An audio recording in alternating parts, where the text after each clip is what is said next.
बातमीपत्राच्या पहिल्या भागात आपलं स्वागत आणि आता बातम्या पाहूयात विस्तारानं। राज्यात नगरपालिका आणि नगर परिषदेच्या निवडणुकांचे पडघम वाजले आहेत। या निवडणुकीत राजकीय पक्षांमध्ये मोठी चुरस पाहायला मिळणार आहे। महायुती म्हणून जास्तीत जास्त ठिकाणी एकत्र निवडणुका लढवू तर अपवादात्मक परिस्थितीत भाजप स्वबळावर निवडणूक लढवणार आहे। कोल्हापूरही त्याला अपवाद असणार नाही असं खासदार धनंजय महाडिक यांनी पत्रकारांशी बोलताना सांगितलं। 8 वर्षांनंतर राज्यात स्थानिक स्वराज्य संस्थांच्या निवडणुका होत आहेत। नगरपालिका आणि नगरपरिषदेच्या निवडणुका 2 डिसेंबरला होतील तर मतमोजणी 3 डिसेंबरला होणार आहे। या अनुषंगाने आज पत्रकारांनी भाजपचे खासदार धनंजय महाडिक यांच्याशी संवाद साधला। स्थानिक स्वराज्य संस्थांच्या निवडणुकीत राज्यभरात महायुती म्हणून एकत्र निवडणुका लढवल्या जातील। अपवादात्मक परिस्थितीत भाजप स्वबळावर निवडणुका लढवेल। कोल्हापुरातही अशी परिस्थिती येऊ शकते, कारण चंदगडमध्ये विविध पक्षांची युती झाल्यामुळे भाजपला वेगळा विचार करावा लागण्याची शक्यता असल्याचं खासदार महाडिक यांनी सांगितलं।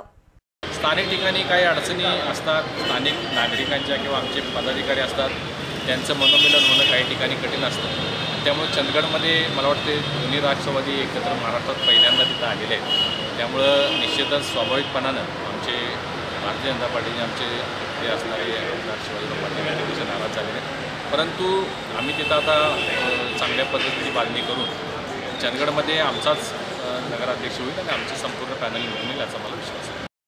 यापूर्वी कोल्हापूर महापालिकेत भाजप आणि ताराराणी आघाडीच्या 35 जागा होत्या, पण आता भाजपकडे इनकमिंग वाढल्याने आम्ही 40 ते 45 जागांवर आग्रही असल्याचं खासदार महाडिक यांनी सांगितलं। तर अन्य जागांवर राष्ट्रवादी आणि शिवसेनेसोबत एकत्र निवडणूक लढवणार असल्याचंही त्यांनी सांगितलं। विधानसभेपूर्वी आपण जिल्ह्यात महायुतीच्या 10 जागा निवडून येण्याचं भाकीत केलं होतं। त्याच पद्धतीने आता जिल्ह्यातील 13 नगरपालिकात महायुतीचे नगराध्यक्ष होतील असा विश्वास खासदार महाडिक यांनी व्यक्त केलाय। मी 0-10 होतो, त्याच्यावरून 10-0 होणार हे सांगितलं होतं आणि त्या पद्धतीचा निकाल कोल्हापूर जिल्ह्यातल्या जनतेनं कौल आम्हाला दिलेला आहे। आत्ता सुद्धा मी तुम्हाला जाहीररित्या सांगतो की 13च्या 13 नगरपालिका पंचायतीमध्ये महायुतीचेच नगराध्यक्ष होतील आणि महायुतीचीच मेजॉरिटी असेल। महाविकास आघाडीच्या काळात कोल्हापूरचा बास्केट ब्रिज प्रकल्प रद्द करण्याचा प्रयत्न झाला, पण महायुती सरकार सत्तेवर आल्यावर हा प्रकल्प पुनर्जीवित केला। लवकरच त्याच्या प्रत्यक्ष कामाला सुरुवात होईल आणि त्यातून कोल्हापूरच्या लौकिकात भर पडेल। मुंबईच्या सी लिंक प्रमाणे हा नवा ब्रिज उभा राहील असं खासदार महाडिक यांनी सांगितलं। पुनर्जीवित करण्यात आलेला आहे आणि आता तो पूर्वी 170 करोड रुपयाचा होता, तो आता 780 कोटीचा झालेला आहे। म्हणजे अतिशय देखणा रस्ता कोल्हापूरच्या एंट्रन्ससाठी होईल। अतिशय देखणा बास्केट ब्रिज पूर्वी होता त्याच्यापेक्षाही सुंदर, जे लोक बास्केट ब्रिज बघायला येतील अशा पद्धतीचा मुंबईचा सीलिंग आहे वरलीचा, त्या पद्धतीचा बास्केट ब्रिजचं डिझाईन झालेलं आहे आणि हा प्रकल्प झाल्यामुळे निश्चित कोल्हापूरची शोभा वाढेल, कोल्हापूरची शान वाढेल।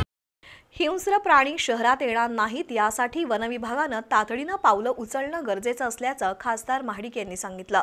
तर शहरातील रस्त्यांची दुरवस्था झाल्याचं मान्य करून 5 महिने पावसाचा जोर होता, त्यामुळे अनेक रस्ते खराब झाले, पण आमदार राजेश क्षीरसागर आणि आमदार अमल महाडिक यांनी पाठपुरावा करून रस्त्यांसाठी भरीव निधी आणल्याचं त्यांनी सांगितलं। दक्षिणचे आमदार अमल महाडिक यांनी सुद्धा मोठ्या प्रमाणात बजेट आणले आणि स्वतःच्या खिशातून म्हणजे CSR फंडातून 5 करोड रुपये, मला वाटते महाराष्ट्रात पहिले आमदार असतील जे स्वतःच्या खिशातून 5 करोड रुपये घालून रस्ते करतायत। मी आपल्याला आश्वासित करू इच्छितो की महापालिकेच्या निवडणुकीच्या आधी म्हणजे या 1-2 महिन्यामध्ये जे रस्ते कोल्हापूर शहरातले खराब झालेले, उपनगरांमध्ये खराब झाले, ते सगळे पूर्ण केले जातील आणि चांगल्या दर्जाचे केले जातील।